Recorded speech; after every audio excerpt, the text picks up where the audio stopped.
Hi everyone. Um, in this section, we are going to discuss the molecular basis of inheritance. Molecular basis of inheritance means molecule means very small in size. Cell having the cell. Molecular. In the molecular level, we are reading the inheritance. Inheritance means, what is the inheritance? The characters are coming from our parents. Parents to first generation. Generation 1.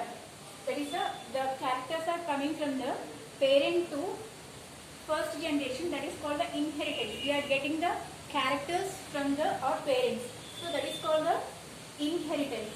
We are reading in this lesson molecular level, very small in level. We are going through the DNA level and we are reading all these things. How the genetic characters are genes. Genes are coming from where they are coming from, how they are going through to one generation to other generation. In the molecular basis of inheritance లో మనం ఏం నేర్చుకుంటామంటే molecular లెవెల్లో ఉండే inheritance అంటే genetic material ఒక generation నుంచి ఇంకొక జనరేషన్కి ఎలా ట్రాన్స్పోర్ట్ అవుతుంది అనేది, క్యారెక్టర్స్ అనేది ఎలా డిసైడ్ అవుతాయి అనేది ఒక మాలిక్యులర్ లెవెల్లో మనం నేర్చుకుంటాం. కాబట్టి ఈ lesson molecular basis of inheritance. Okay, ఇందులో మనం ఏమేమి డిస్కస్ చేస్తామంటే డిఎన్ఏ గురించి డిస్కస్ చేస్తాం. డిఎన్ఏ అంటే ఆల్రెడీ మీకు తెలుసు, double helix. Okay, double helix model of DNA already first ఇయర్లో నేర్చుకున్నారు. ఓకే, 2 స్ట్రాండ్స్ ఉంటాయి. Okay, 3' and 5'. ఓకే, వీటి గురించి ఎక్కడెక్కడ ఏమేమి ఉంటాయి. నెక్స్ట్ దీంట్లో ఉండే బేస్ పేర్స్ ఏమి ఉంటాయి. బేస్ పేర్స్ అంటే దీంట్లో డిఎన్ఏలో 3 మెయిన్ పార్ట్స్ ఉంటాయి. Pentose sugar,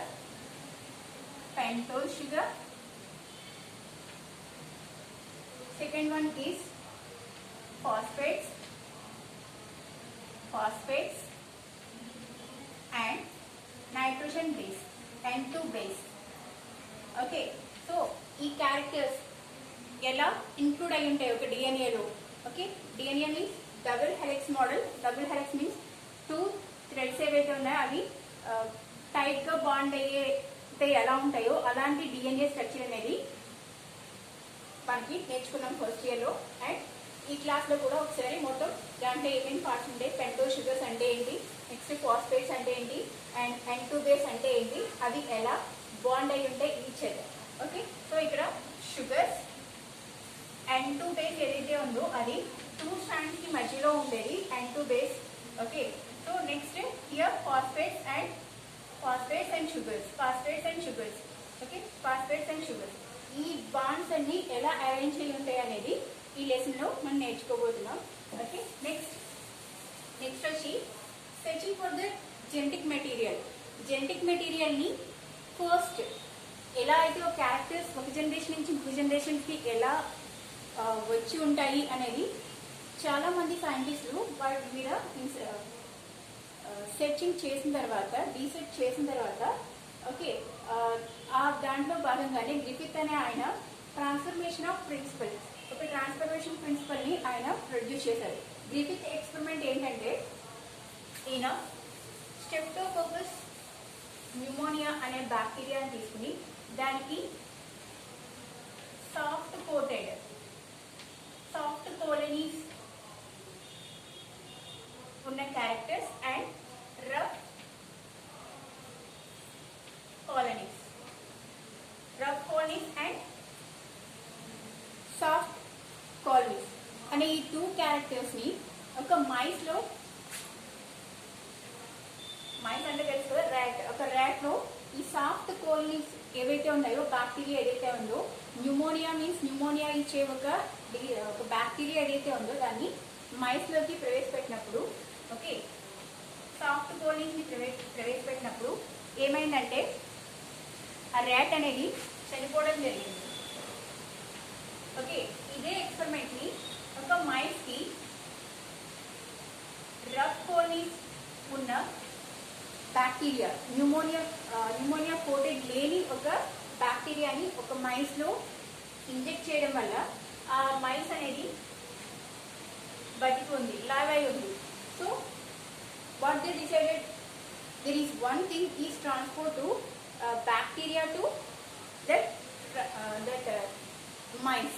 Okay, so ikkada first soft coated ఏవైతే ఉందో దాంట్లో కనుక చూసుకున్నట్లయితే అది న్యూమోనియాతో ఉండడం వలన మైస్ అనేది ర్యాట్ అనేది చనిపోయింది. నెక్స్ట్ దాంట్లో రఫ్ కాలనీస్ ఏవైతే ఉన్నాయో ఆ రఫ్ కాలనీస్ ఉన్న బ్యాక్టీరియాని ప్రవేశపెట్టినప్పుడు అది సర్వైవ్ అయింది. అంటే ఇక్కడ వీటిలో జెనెటిక్ మెటీరియల్ అనేది ట్రాన్స్పోర్ట్ అవుతుంది. ఒక ప్లేస్ నుంచి ఇంకో ప్లేస్ కి ట్రాన్స్పోర్ట్ అనేది అంటే ట్రాన్స్ఫర్మేషన్ ప్రిన్సిపల్. ఈ ప్రిన్సిపల్ ని గ్రిఫిత్ అనే ఆయన డిస్కవర్ చేశారు. ఓకే, నెక్స్ట్ ఇదే ఎక్స్పెరిమెంట్ ని ఈ సాఫ్ట్ కాలనీస్ ఉన్న దాన్ని హీట్ చేసి, ఇది ఫస్ట్ కేస్ 1. కేస్ 2 లో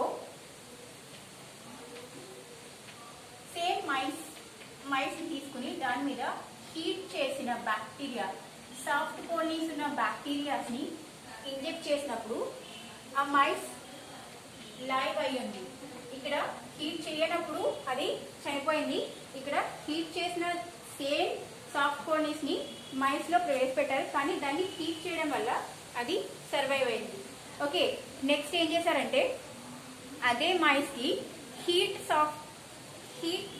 ఇదే మైస్ కి హీట్ చేసిన సాఫ్ట్ కాలనీస్ ప్లస్ నార్మల్ గా ఉండే రఫ్ కాలనీస్ ప్రవేశపెట్టడం వల్ల మళ్ళీ మైస్ అనేది చనిపోయింది. ఎందుకు ఇలా జరిగింది అని వాళ్ళ ఎక్స్పెరిమెంట్ డీప్ గా స్టడీ చేయడం వల్ల ఏమైందంటే హీట్ సాఫ్ట్ కాలనీస్ ఏవైతే ఉన్నాయో ఇవి ఈ న్యాచురల్ గా ఉండే ఈ రఫ్ కాలనీస్ లోనికి something is transfer from here to their.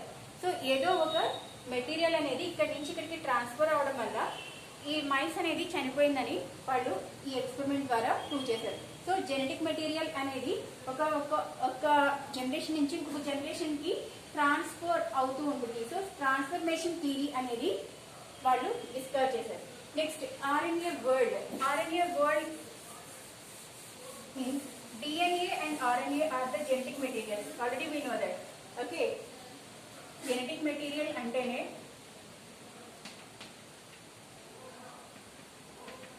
genetic material means DNA and RNA. DNA అంటే అది ఆల్ లివింగ్ థింగ్స్ లో ఒక ప్లేస్ నుంచి ఇంకొక ప్లేస్ కి, అంటే ఒక జనరేషన్ నుంచి ఇంకొక జనరేషన్స్ కి ఏవైతే హ్యూమన్ బీయింగ్స్ కానీ ఆల్ యానిమల్స్ లో ఉండే జెనెటిక్ మెటీరియల్ DNA. కొన్ని వాటిలో మాత్రమే ఉంటుంది, కొంచెం బ్యాక్టీరియాస్ లో, కొన్నిట్లో రైబోజోమ్స్ లో మాత్రమే ఉండేది RNA ప్రోటీన్ సింథసిస్ కూడా యూజ్ అవుతుంది. సో జెనెటిక్ మెటీరియల్ అనేది ఒక్క జనరేషన్ నుంచి ఇంకొక జనరేషన్ కి ట్రాన్స్పోర్ట్ అవుతుంటుంది. So Miescher and Mendel, already మనం జెనెటిక్స్ లో మెండల్ ఎక్స్పెరిమెంట్స్ నేర్చుకున్నాం.